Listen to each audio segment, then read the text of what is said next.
Hey, LeBron, Frank had said he was frustrated with the sequencing of that call after the whole review and, you know, initially reviewing the play with Covington and then kind of going back to look at your play. What was your take on all that, and how did you think it impacted the game? Well, I mean, it impacted the moment. I mean, the whole game is so many possessions to say, okay, that impacted the game, but that definitely impacted the moment. I mean, that rule has never been explained to me, and I know every rule in this game as long as I've been playing. I never knew that you could challenge a play that wasn't called on the floor, and that's essentially what happened. The play that they were reviewing was the Covington. It was on the line and see how much time was on the clock. That was explained to me. But they allowed the Clippers to review a play that wasn't even called on the floor.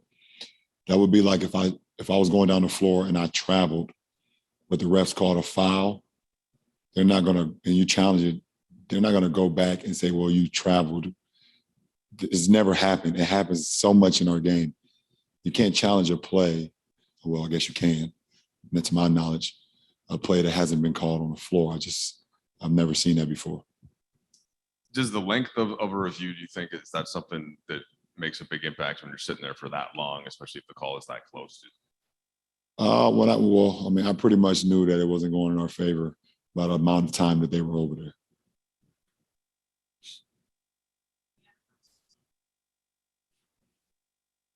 LeBron, there's a lot of focus over the last few days about specifically this team and wanting to attack the second half. And Melody saying we're built for this. All like energy levels seemed like it was all lines were focused on the same place. How frustrating is it then to come out and see yourselves down 16 pretty early in a game that everybody seemed to agree was pretty important? Yeah, I mean, it is. I mean, every game for us is important at this point.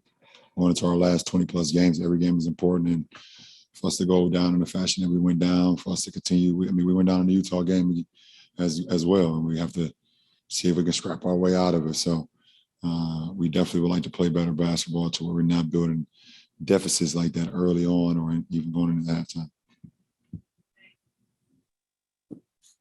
Brian, getting back to the challenge, are you able to have a dialogue in that moment with the officials?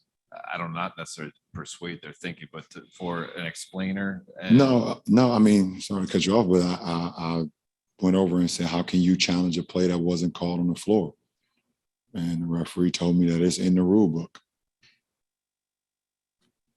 I just never seen it happen before.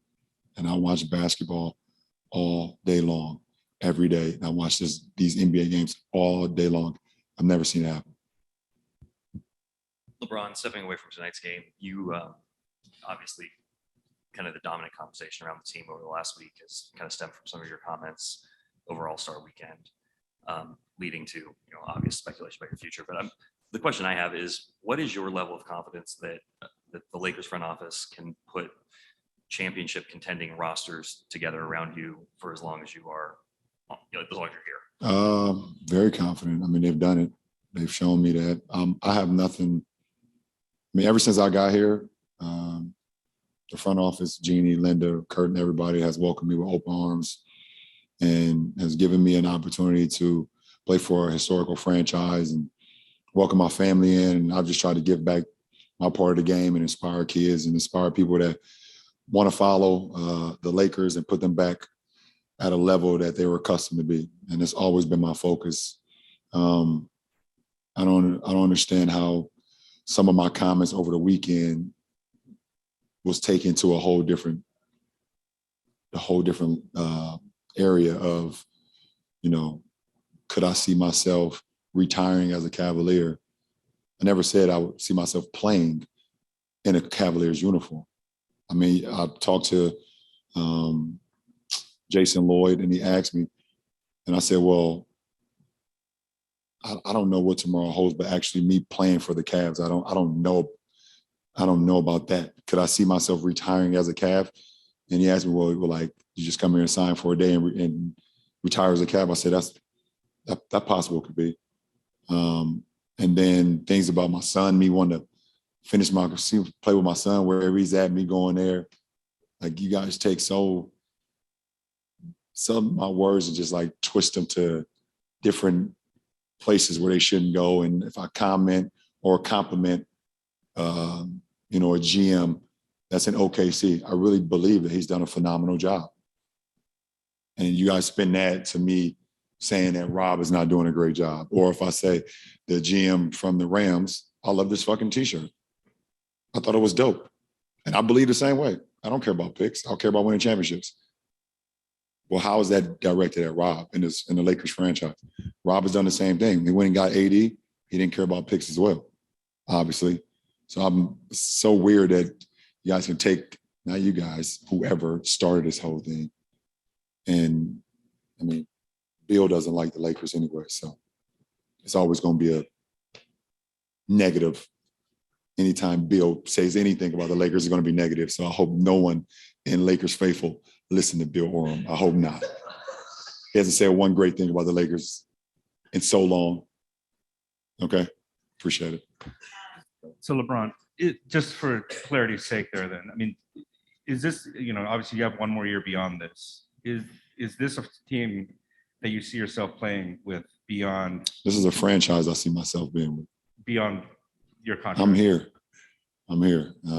You guys, I continue to tell you guys, I mean, Dave knows me more than any one of you guys. And I tell you, I literally live in the moment. I do. I live in the moment. And I see myself being with the purple and gold as long as I can play.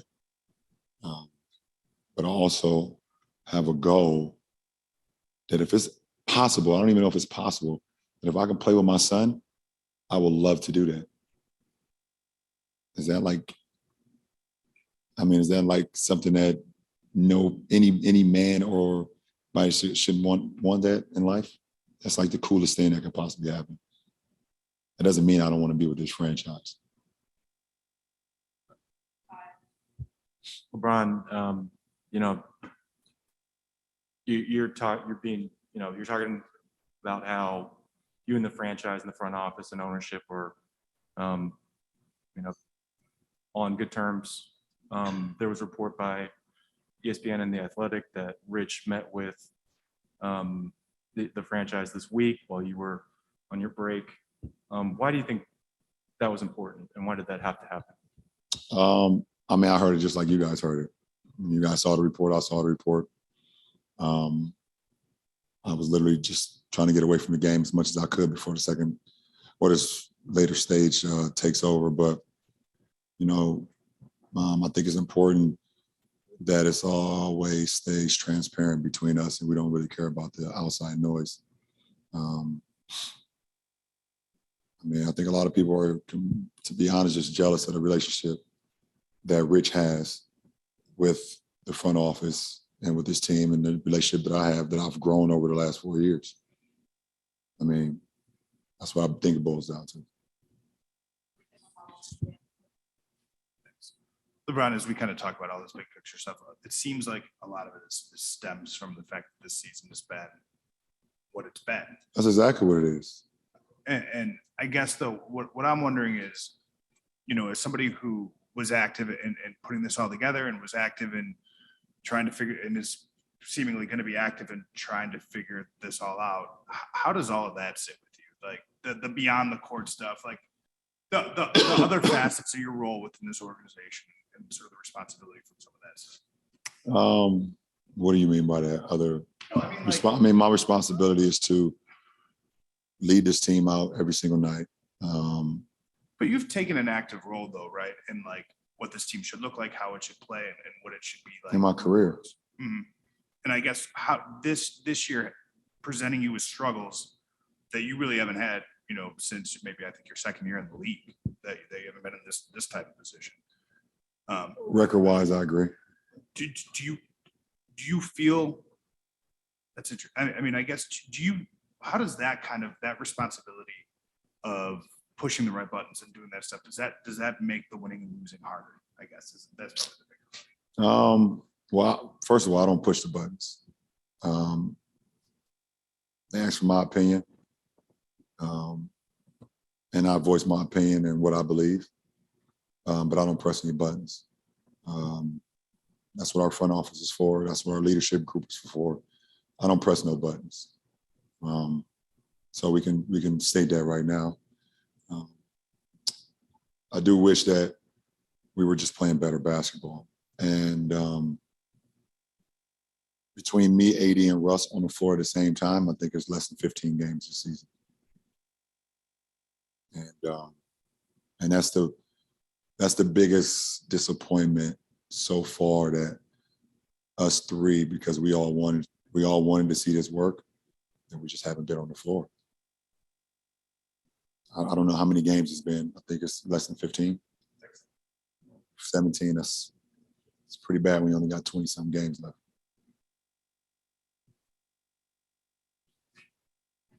Yeah.